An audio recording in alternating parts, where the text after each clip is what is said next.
The haunting melody drifted through the weathered cabin like a ghost, stopping Declan McGregor in his tracks. He'd been tracking a stray heifer for the better part of the afternoon, when the sound, so unexpected in this remote stretch of Wyoming territory, had drawn him toward the small homestead tucked against the foothills. Declan had expected to find someone, certainly, but not this. A woman with copper hair falling loose around her shoulders, sitting beside an empty wooden cradle, singing a lullaby to nothing but shadows and memories. Emma Sullivan didn't hear the creak of the porch boards or sense the stranger's presence until his shadow fell across the doorway.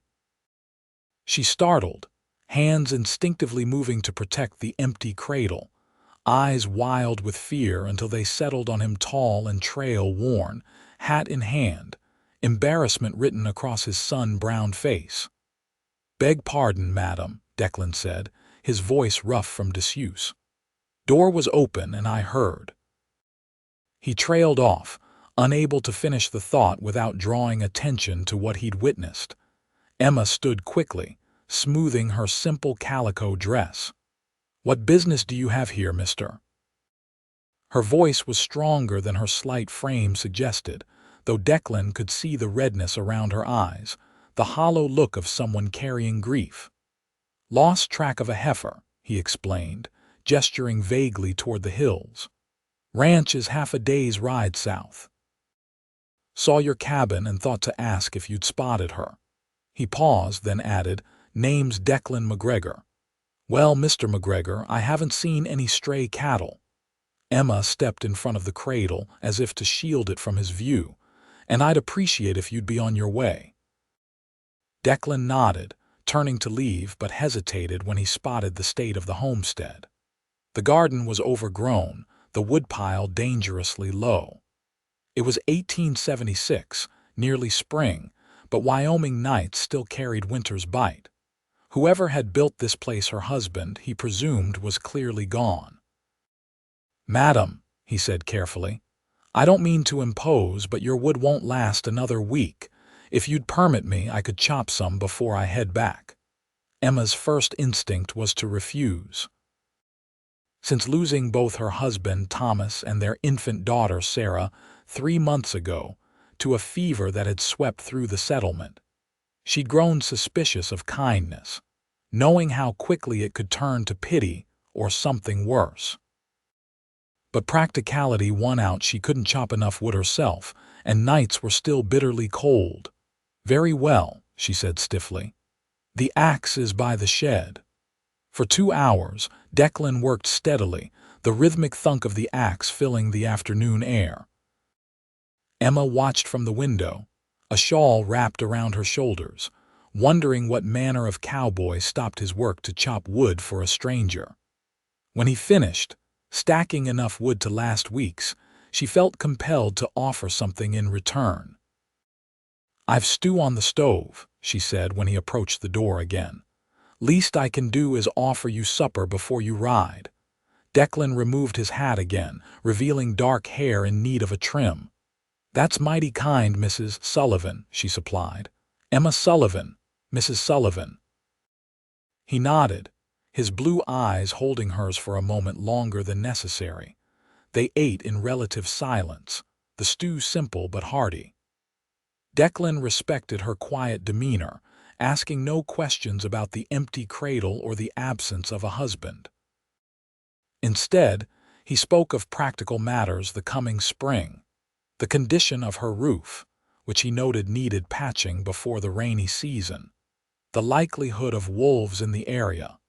Only when he was preparing to leave did Emma finally speak of what he'd witnessed upon arriving. "My daughter," she said, standing by the door as he settled his hat on his head. "She was 4 months old when the fever took her, and my husband too." Declan's expression softened with genuine sympathy. "I'm sorry, Mrs. Sullivan, losing family. There's no harder thing in this world." Emma looked away, unwilling to accept comfort. "The singing helps sometimes. Foolish, I know." "No, madam," Declan said quietly. "Not foolish at all. He left as the sun was setting, promising to check on her when he rode this way again. Emma watched him go, telling herself she wouldn't look for his return. Life had taught her the danger of expectations. But 2 weeks later, Declan appeared again, this time with tools to fix her roof and a small crate of supplies: coffee, sugar, ammunition for the rifle she kept by the door. He said nothing of the cradle, which she'd moved from the main room to the small bedroom, but she caught him glancing toward where it had been. "I don't need charity, Mr. McGregor," she said firmly as he hammered down loose shingles. "Not offering any," he replied without looking up. "Just being neighborly." "We're hardly neighbors. Your ranch is half a day's ride." Declan paused, wiping sweat from his brow despite the cool spring air. "Out here, Mrs. Sullivan, half a day makes us next door." His visits became a strange regularity. Every fortnight or so he'd appear, always with some practical purpose. He mended her chicken coop, helped clear the garden for planting, brought news from town. Emma found herself looking forward to these visits, though she tried to deny it even to herself. On his fourth visit, as they sat on her porch drinking coffee after he'd helped her plant rows of vegetables, Declan finally asked about her past. "How'd you come to be out here alone, if you don't mind my asking?" Emma considered deflecting the question, but something about the straightforward way he'd asked without pity or judgment made her answer honestly. "Thomas and I came west from Pennsylvania 3 years ago. He had dreams of ranching, but we only managed to acquire this small parcel. He worked for the larger spreads while building our place. We were making do." She paused, fingers tightening around her cup. "Then last winter, Sarah was born. She was such a quiet baby, hardly ever cried. The joy of our lives." Declan remained silent, giving her space to continue or stop as she wished. "The fever came through in January. First Thomas fell ill, then Sarah. I nursed them both, but—" She shook her head. 3 days, that's all it took. 3 days and I was alone." "Why stay?" Declan asked quietly. "This is hard country for anyone alone, especially a woman." Emma's chin lifted slightly. "Where would I go? Back east to be a burden on relatives who never approved of our coming west? No, this land is all I have left of our dreams. I'll make it work or die trying." Declan nodded, understanding in his eyes.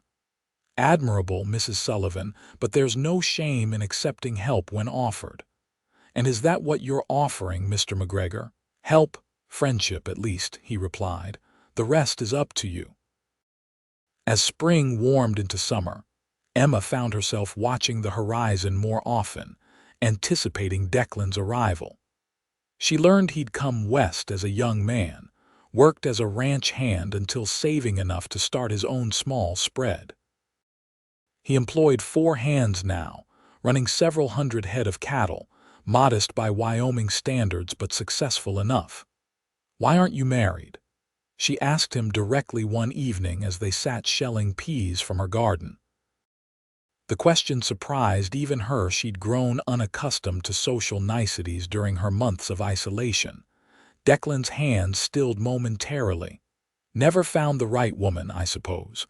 Or when I did, circumstances weren't right." "And now?" His eyes met hers, something unspoken passing between them. "Now I'm 34 years old, set in my ways. Most women want a younger man, less rough around the edges."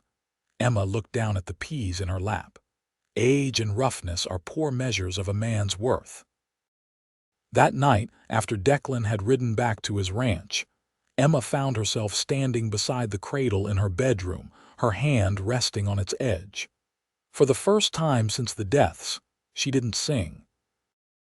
Instead, she simply whispered, "I miss you both so much," and allowed herself to cry, not the desperate tears of fresh grief, but the softer sorrow of acceptance.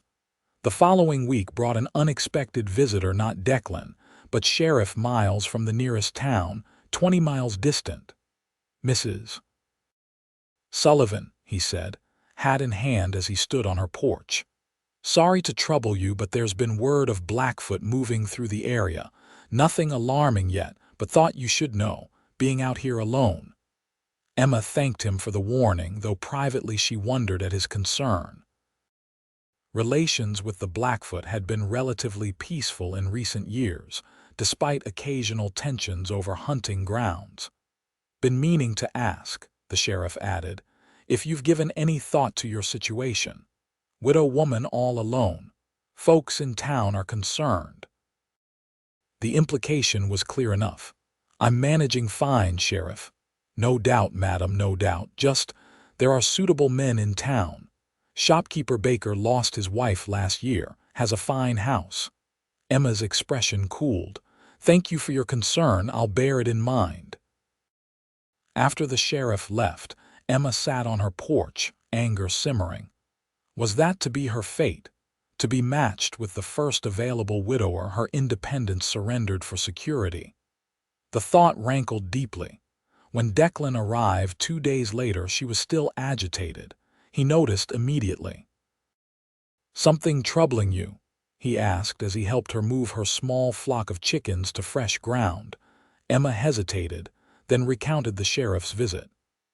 "As if I'm some helpless creature to be passed from one man to another," she finished, color high in her cheeks. Declan's expression darkened. "Sheriff Miles means well, but he's an old-fashioned thinker. Still, he's not wrong about one thing: being alone out here carries risks." "And what would you suggest, Mr. McGregor? That I marry Shopkeeper Baker for his fine house?" "I'd suggest," Declan said carefully, "that you consider all your options before deciding your course." "And what options might those be?" Declan met her gaze steadily. "You could sell this place, use the money to start fresh somewhere else. You could move to town, find respectable work. Or you could consider a partnership." "Partnership?" Emma repeated, eyebrow raised. "A ranching partnership," Declan clarified, though something in his eyes suggested he might mean more. "Your land adjoins the northwest corner of my range. Combined, we'd have better water access, more grazing." Emma stared at him, surprised by the practical nature of his suggestion. "You're proposing a business arrangement, for now," he said quietly. "I respect your independence, Mrs. Sullivan. I'm not offering charity or seeking to control your life, just a practical solution that benefits us both." Emma considered his words carefully. "I'll think on it," she finally said. That night, after Declan had gone, Emma found herself drawn again to the cradle. She ran her fingers along the smooth wood Thomas had so carefully carved, remembering the hope that had filled their home when he'd placed it beside their bed, waiting for Sarah's arrival. "What would you have me do?" she whispered, though she knew no answer would come. The summer progressed, bringing heat and occasional violent thunderstorms that rolled across the plains. Declan's visits continued, though he didn't press Emma for an answer regarding his proposal. Instead, he helped her tend her growing garden, repaired wind damage to her small barn, and sometimes simply sat with her, sharing news or comfortable silence. In late July, Emma rode to town for supplies, her first trip since before the deaths. The stares and whispers followed her through the general store, the post office, the small church where she stopped to visit the graves of Thomas and Sarah. She heard the word widow repeated often, usually accompanied by pitying glances or speculative murmurs about her future. Shopkeeper Baker made a point of waiting on her personally, his attentions awkward but well-meaning. "Mrs. Sullivan, you're looking well," he said, his eyes appraising her in a way that made her uncomfortable. "We've missed seeing you in town." Emma thanked him politely, purchased her supplies, and left as quickly as propriety allowed.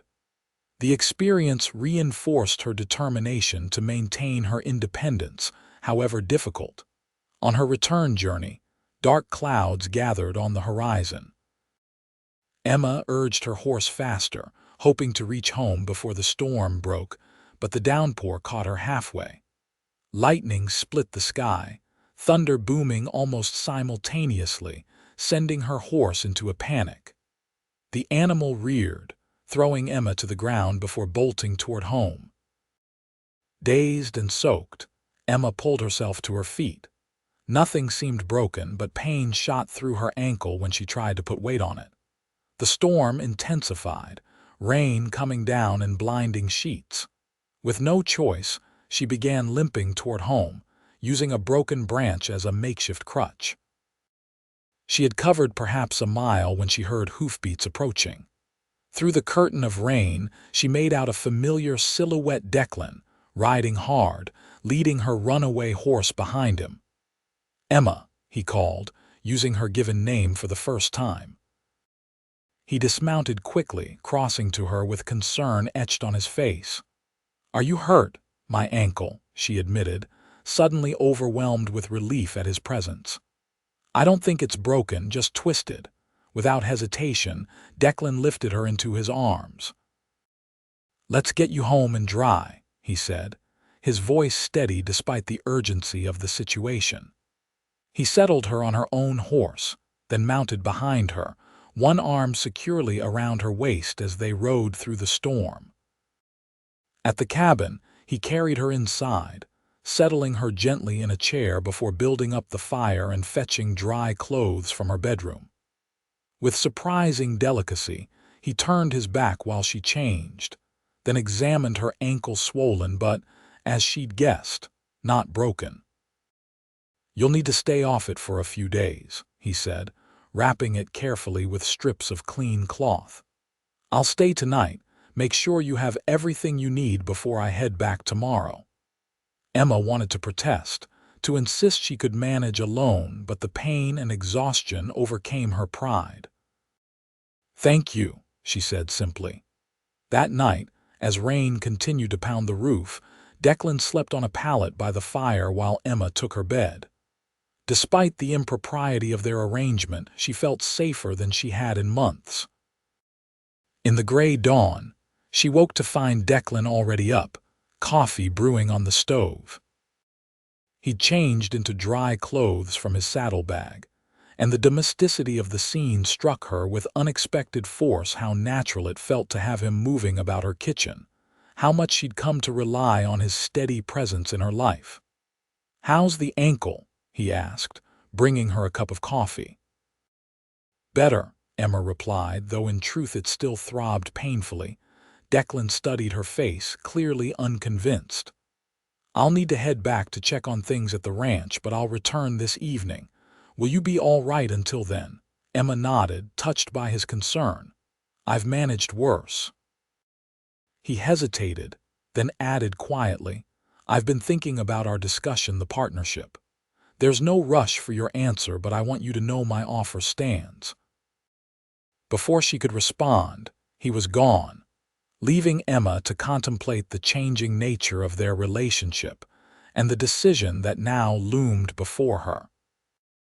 True to his word, Declan returned that evening with more supplies and news that he'd arranged for one of his ranch hands to cover his duties for a few days, so he could help Emma while she recovered.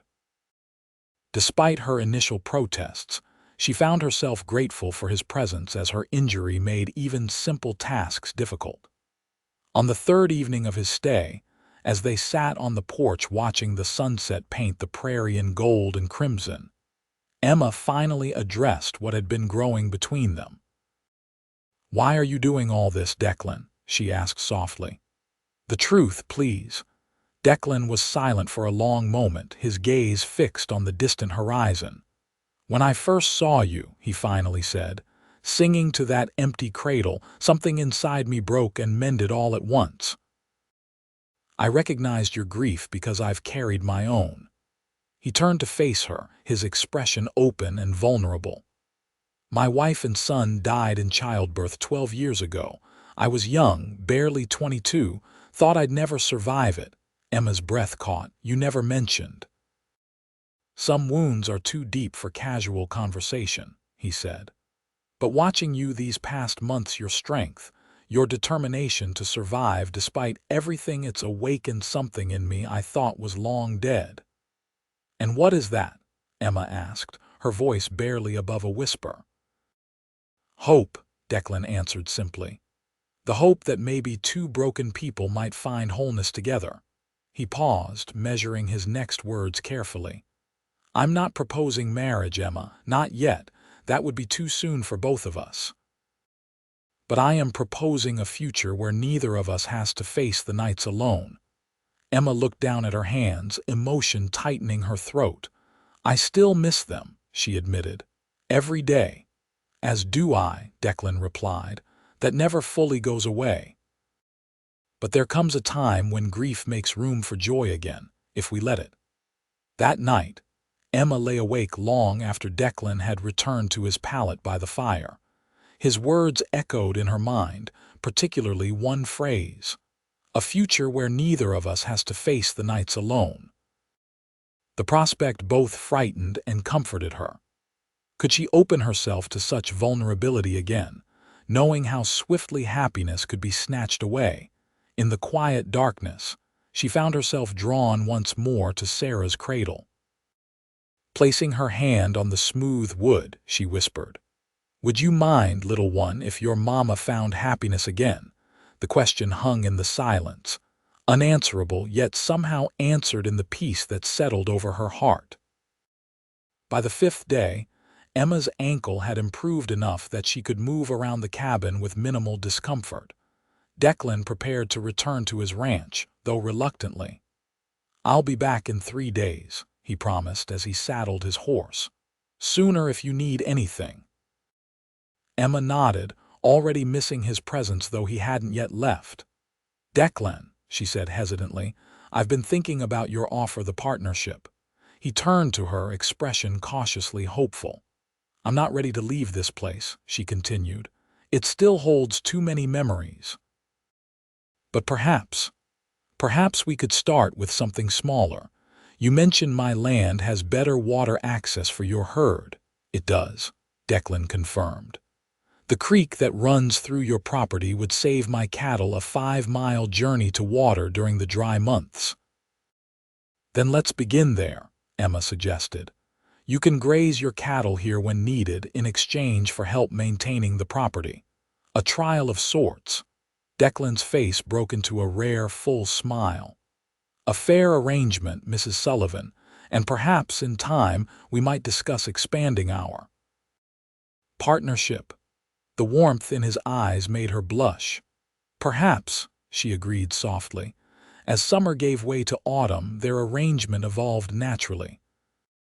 Declan's visits became more frequent, and Emma found herself making excuses to ride to his ranch to deliver fresh, baked bread, or discuss which sections of her land might best serve his herd. His 4 ranch hands grew accustomed to seeing her, treating her with a respectful deference that suggested they understood she was becoming important to their boss. In late September, Declan invited Emma to join him for the fall cattle drive to the railroad at Cheyenne. It would mean several days away from her homestead, traveling with a group of men through occasionally dangerous territory. "I understand if you'd rather not," he said, "but I thought you might enjoy seeing more of the territory. And frankly, having a woman along who can actually cook would improve morale considerably." Emma laughed at that. "Are your men suffering from your attempts at biscuits?" "Diego threatened to quit if I made another batch," Declan admitted with a grin. The decision to accept his invitation felt significant, a step away from the isolated life she'd been living and toward whatever future might be developing between them. "I'll come," she said, "but don't expect miracles from a camp stove." The cattle drive proved to be exactly what Emma needed: a change of scenery, physical work that left little time for melancholy. And evenings around the campfire, where Declan's hands shared stories and songs that often had her laughing despite herself. She discovered she enjoyed the open trail, the sense of purpose that came with moving the herd, and most of all, watching Declan in his element, confident, respected by his men, at home in the vast landscape. On their third night out, as they sat slightly apart from the others, Declan reached for her hand, his calloused fingers intertwining with hers. "This suits you," he observed quietly. "The trail life." Emma nodded, surprised to realize he was right.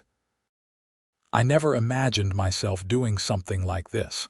Thomas was more cautious. He believed in building slowly, staying close to home. "And what do you believe in, Emma Sullivan?" She considered the question seriously. "I believe in surviving," she finally said.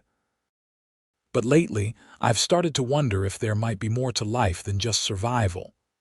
Declan's thumb traced circles on her palm. "There is," he assured her. "Much more." That night when they made camp, Emma found herself lingering by the fire after the others had turned in. Declan joined her, bringing a blanket to wrap around her shoulders against the autumn chill. "May I ask you something personal?" she said, looking into the dying embers. "Anything." "Your wife, what was her name?" "Margaret," Declan answered softly. "Everyone called her Maggie. She had the brightest laugh you ever heard, could lift your spirits just being in the same room. And your son?" "We named him Daniel, after my father." Pain shadowed his features briefly. "I sometimes wonder what he would have been like 16 now, nearly a man." Emma leaned against him slightly, offering silent comfort. "Do you still talk to them?" she asked. "In your mind, I mean." Declan nodded. "Less often now than in the early years, but yes, especially when something important happens." He paused, then added, "I told them about you." Emma looked up at him, surprised. "What did you say?" "That I'd found someone who understands loss but isn't defined by it. Someone strong and beautiful who makes me think about tomorrows again." The simple honesty of his words touched her deeply. Without fully intending to, Emma found herself leaning closer, and when Declan's lips met hers, it felt like coming home after a long journey. The kiss was gentle, questioning, allowing her space to pull away if she wished. Instead, Emma moved closer, her hand finding the solid warmth of his chest as the kiss deepened. When they finally broke apart, Declan rested his forehead against hers. "I've been wanting to do that for months," he admitted. "Why didn't you?" Emma asked, her voice breathless. "Wasn't sure you were ready, still not entirely sure." Emma considered this. "Neither am I," she confessed, "but I think I'd like to find out." The remainder of the cattle drive passed in a sweet haze for Emma, days spent working alongside Declan and his men. Evenings filled with quiet conversations and increasingly bold kisses hidden from the others' view. By the time they reached Cheyenne and successfully delivered the herd to the buyers, Emma felt transformed, more confident, more alive than she had been since before the deaths. In town, after the business was concluded, and the men were enjoying their pay in the saloons, Declan took Emma to dinner at the hotel, their first proper outing together. She'd worn her best dress, a dark blue calico that brought out the amber flecks in her green eyes, and Declan had clearly made an effort as well. His usual work clothes replaced by a clean shirt and vest, his dark hair slicked back. "You look beautiful," he told her as they were seated, his admiration evident in his gaze. Emma blushed, unaccustomed to such attention. "You clean up rather well yourself, Mr. McGregor." Their meal was simple but well prepared, a welcome change from trail food. As they lingered over coffee, Declan reached across the table to take her hand. "Emma," he began, his expression serious, "these past months have been the happiest I've known in years. Being with you, it's awakened parts of me I thought were long dead." Her heart quickened at his words. "It's been the same for me," she admitted. "I don't want to rush you," Declan continued, "but I also want to be clear about my intentions. I care for you deeply. More than that, I love you." The declaration hung between them, momentous and fragile. Emma's breath caught in her throat. "You don't need to say anything now," he added quickly. "I just wanted you to know where I stand, where I hope we might be heading." Emma squeezed his hand. "I care for you too, Declan, more than I thought possible after Thomas, but love, that's a word I need to be certain of before I speak it." "I understand," he assured her. "Take whatever time you need. I'm not going anywhere." Their return journey to Emma's homestead was taken at a leisurely pace, just the two of them riding side by side across the vast Wyoming landscape. They talked of practical matters, winter preparations for both properties, improvements Declan suggested for her small barn, the possibility of increasing her chicken flock in the spring. As they crested the final rise before her cabin came into view, Emma reined her horse to a stop, gazing down at the small homestead nestled against the hills. "It looks different somehow," she observed. "Smaller, perhaps?" Declan nodded. "Perspective changes things. After seeing more of the territory, your own corner of it looks different." "Is that what's happened between us as well? A change in perspective?" "Perhaps," Declan allowed. "Or perhaps it's simply that grief's grip loosens with time, allowing room for new feelings to grow." Emma considered this as they continued down the slope toward her cabin. The late October sun cast long shadows across the land, the cottonwoods along the creek blazing gold against the darkening sky. There was beauty here. She realized beauty she'd been blind to during the dark months of her mourning. That evening, after they'd settled the horses and shared a simple meal, Emma found herself standing before the bedroom door, acutely aware of Declan's presence behind her. In all his stays at her cabin, he'd never crossed this threshold, maintaining a respectful distance despite the growing intimacy between them. "Would you like to see something?" she asked quietly, turning to face him. Declan nodded, understanding the significance of the invitation. Emma led him into the bedroom where Sarah's cradle still stood beside the bed. In the months since Declan had first found her singing to it, she'd made small changes: a fresh blanket folded inside, a small carved wooden horse that Declan had made placed near the pillow. "I've been thinking," Emma said, her hand resting on the cradle's edge. "Perhaps it's time to put this away, not to forget but to make room." Declan moved to stand beside her, his arm slipping around her waist. "Are you sure?" Emma nodded, tears welling despite her resolve. "Sarah will always be my daughter, Thomas always my husband, but they're gone and I'm still here, still living." Declan pressed a kiss to her temple. "We can store it carefully, in case it's needed again someday." The implication of his words hung in the air between them, a possibility Emma had not allowed herself to consider until now. "Someday," she echoed softly. Together they carefully moved the cradle to the small storage room off the kitchen, wrapping it in a clean sheet to protect it from dust. The action felt ceremonial, a conscious step from one chapter of life into another. When they returned to the main room, Emma faced Declan with new determination. "I'd like you to stay tonight," she said quietly.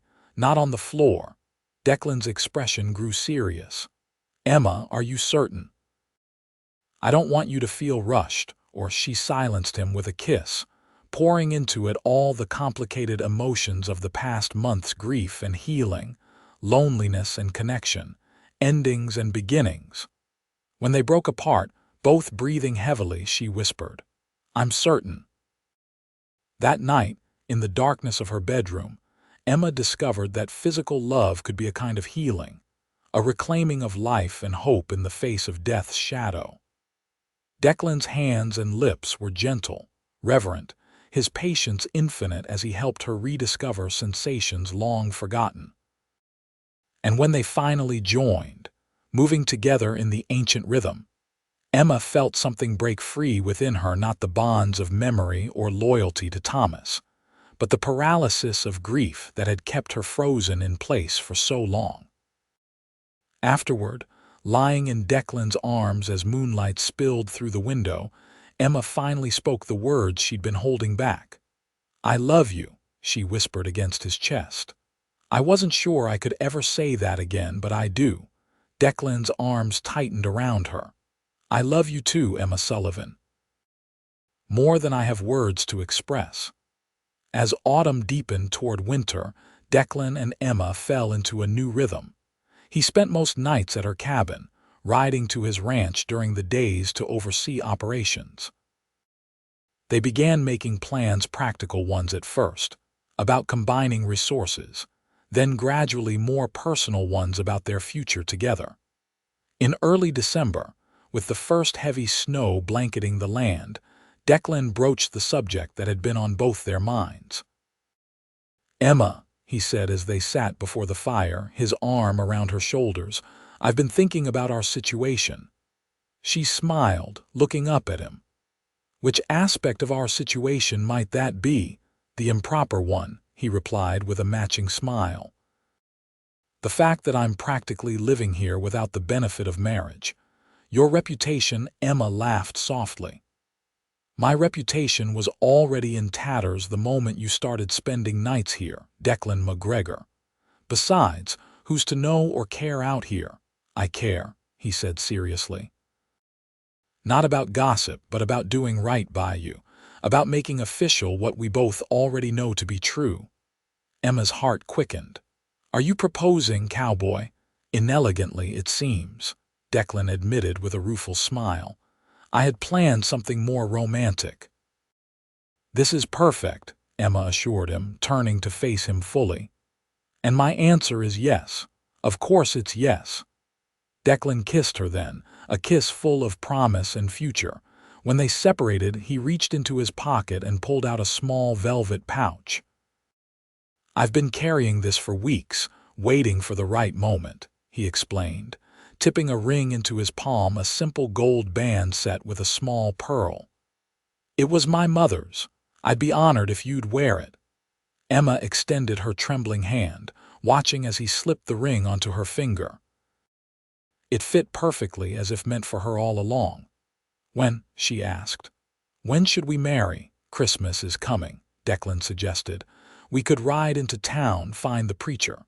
Start the new year as husband and wife." Emma nodded, suddenly overwhelmed by the reality of this new beginning. "Yes," she agreed. "Christmas would be perfect." 2 weeks later, on a crisp, clear Christmas Eve, Emma Sullivan became Emma McGregor in a simple ceremony at the small church in town. She wore a new dress of deep green wool, ordered specially from the general store, with sprigs of holly pinned to her copper hair. Declan looked handsome and slightly uncomfortable in a proper suit, his usually wind-tousled hair tamed for the occasion. The service was brief, attended only by Declan's 4 ranch hands and a few curious townspeople who had heard about the widow Sullivan finally remarrying. Sheriff Miles was present, offering genuine congratulations despite his earlier attempts at matchmaking. Even shopkeeper Baker attended, presenting them with a fine woolen blanket as a wedding gift. That evening, in the privacy of the hotel room Declan had reserved for their wedding night, Emma sat at the small vanity, removing the pins from her hair as Declan watched from the bed. "Happy, Mrs. McGregor?" he asked, the new name still sounding wonderful to both their ears. "Happier than I thought possible a year ago," she answered truthfully, moving to join him. "Though I still feel them sometimes, Thomas and Sarah, not as ghosts exactly, but as blessings, as if they somehow led me to you." Declan pulled her close. "I feel the same about Maggie and Daniel. They'll always be part of us, part of our story." "Our story," Emma repeated, liking the sound of it. "Which is really just beginning, isn't it?" "It is," Declan agreed, his hands already working at the buttons of her dress. "And I intend to make it a very long and happy one." Spring came early to Wyoming territory in 1877, the snow melting to reveal tender green shoots pushing through the soil. Emma stood on the porch of what was now their shared home, watching as Declan and his men drove a small herd of cattle toward the creek that ran through their combined property. In the months since their Christmas wedding, they had worked tirelessly to join their operations.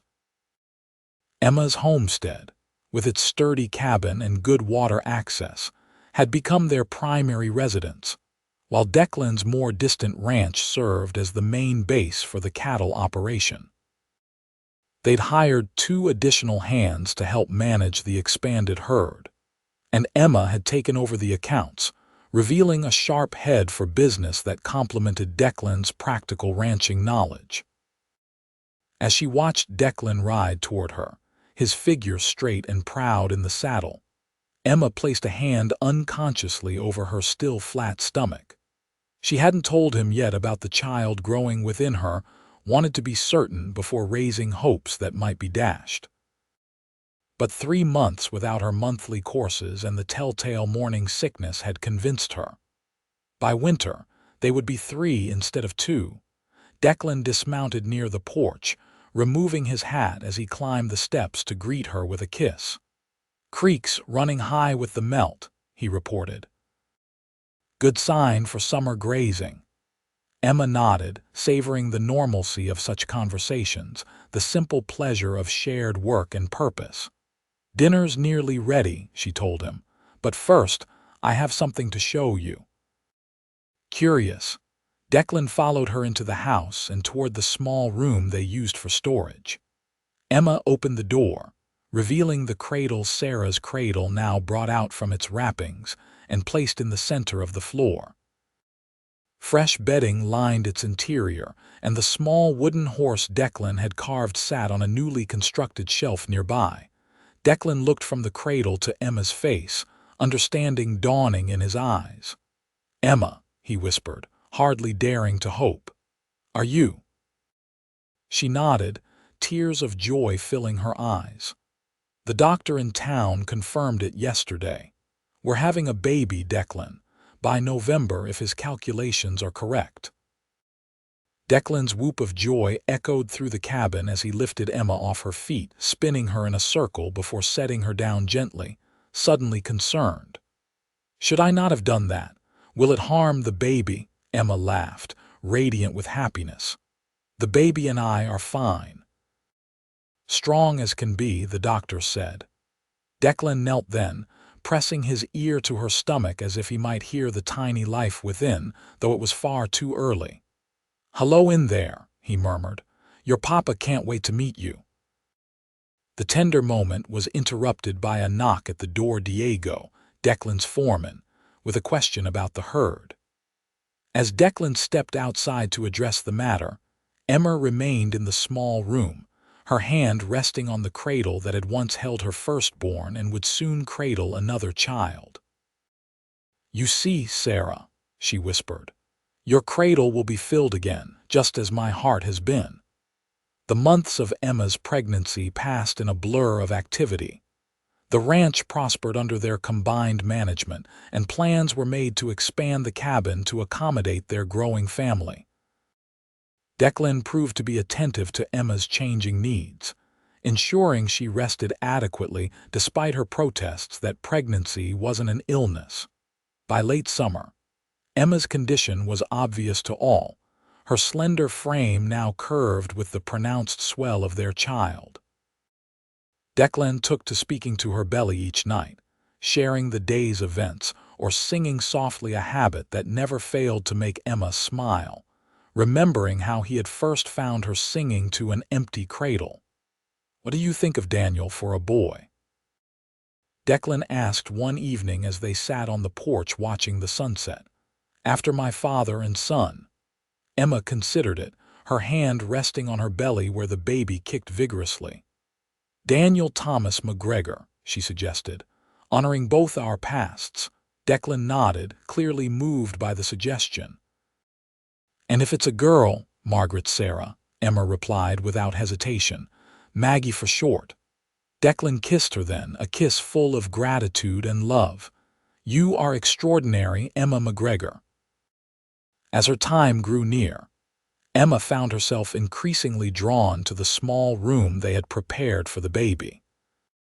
The cradle sat ready, surrounded now by other furnishings, a rocking chair Declan had commissioned from a craftsman in town, a chest of drawers for the baby's clothes, soft blankets and tiny garments Emma had sewn during the quiet evenings of her confinement. One afternoon in early November, as the first snow flurries danced outside the windows, Emma felt the initial pains begin gentle at first, then gradually intensifying. Declan had ridden to town for supplies but was expected back by evening.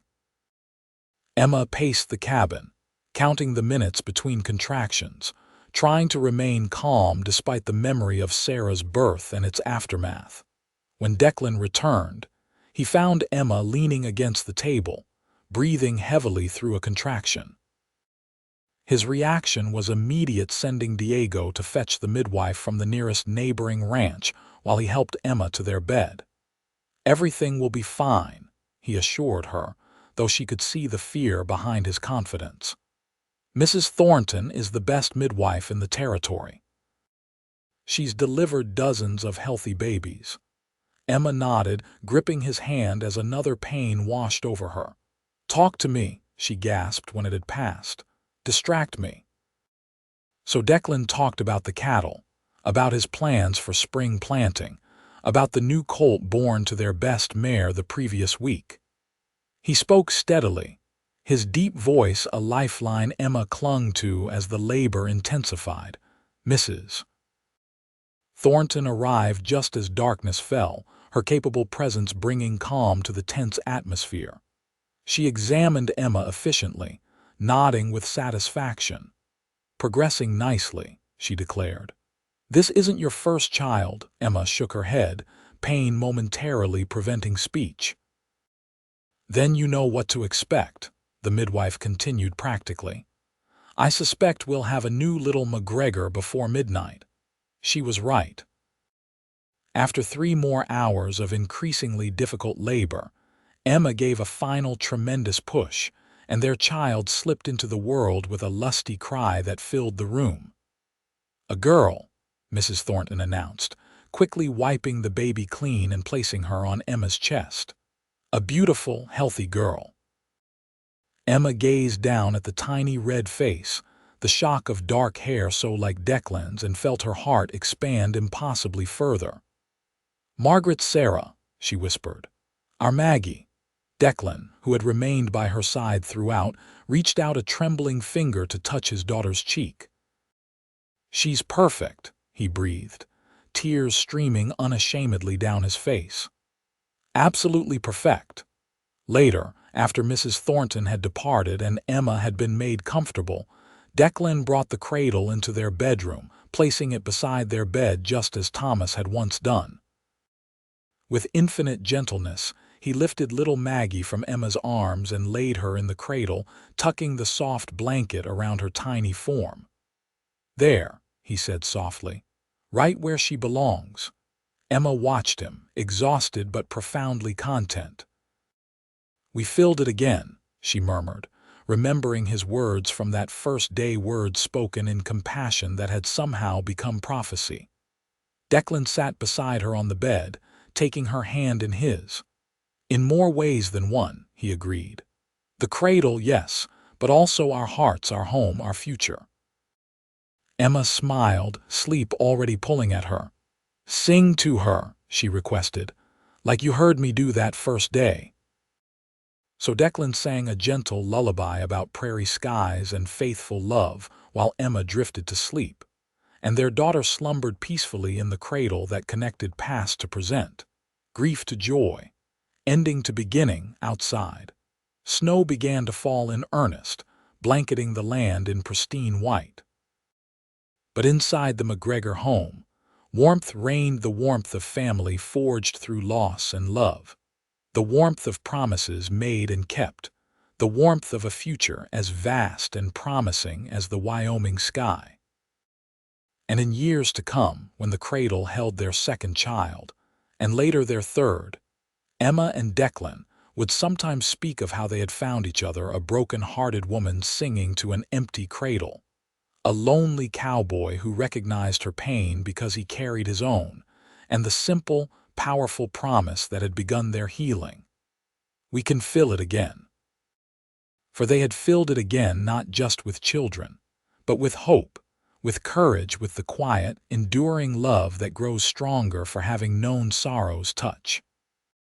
And in doing so, they had created something neither could have imagined in their darkest days, a family built on understanding, a love deepened by shared grief, and a future rich with possibilities they would explore together, side by side, beneath the endless western sky.